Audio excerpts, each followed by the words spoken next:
What is up, YouTube? Since my new tank build is taking a little longer than expected, I figured I'd do an update on the current tank for the Tincs, the Koetari rivers. Yeah, probably almost due for another trim. Some of the plants are doing well. The pothos is growing. There's a couple ferns in here. The moss is taken in places. I love this creeping fig coming in through here. As you can see, the frogs are doing great. For those who are just now tuning in, this is a trio, unsexed trio. I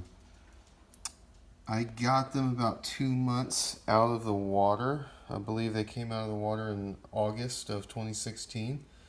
So, been doing great. I've changed up their feeding schedule a little bit. I think I'm feeding them about every other day now. I was feeding them 5-6 days a week, usually in a row. And I've also introduced some rice flower beetles or bean beetles, which are kind of a pain, so I don't know if I'm going to continue doing that.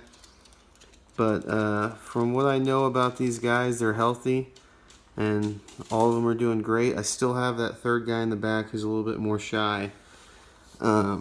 But I mean, these have just been super interesting. They're very bold. They're always out.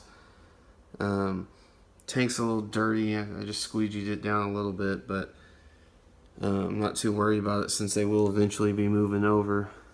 But like I said, I usually feed them in this spot right here, so when I come up to the glass, they come out to see me.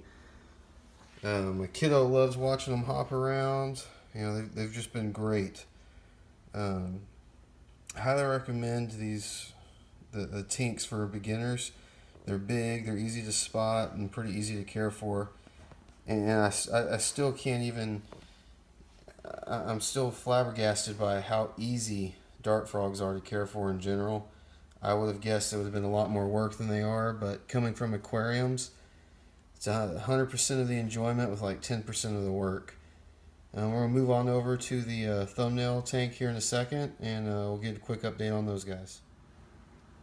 Alright, here we are at the thumbnail tank. It's a set of Ranitomeya imitators. They're just standard imitators. There's a trio in here as well that consists of one male and 2 females.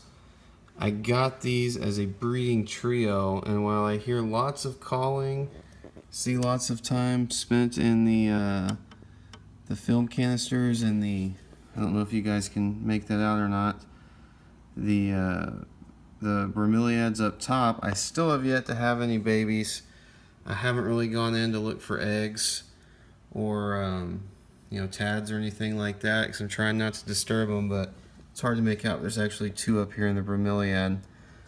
Lots of calling, but still no visible eggs or tadpoles or any froglets. So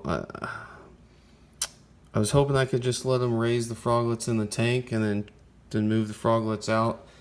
I'm thinking in the future I'm probably going to need to start looking for eggs, maybe even tadpoles, and moving them out myself. Tank's doing great. All the plants are doing great. I'm trying to get some to grow around this piece of cork tube over here and possibly tie into this former Mist King port, if you will. Just kind of get a cool hanging effect or something like that.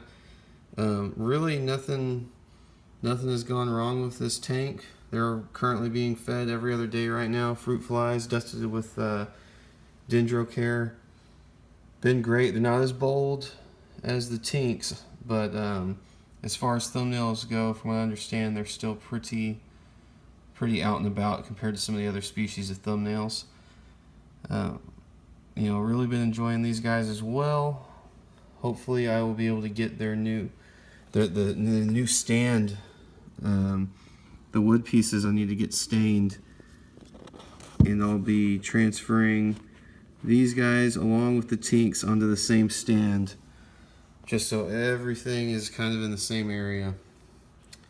That way I won't have to walk across the room when I'm doing feedings and things like that.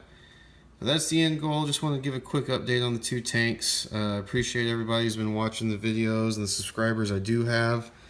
You know, it's just something I started doing for fun just because I find these guys interesting, and hopefully some of these videos will convince somebody else to get into dart frogs because they're truly interesting, and like I mentioned earlier, little to no work at all as far as maintenance goes.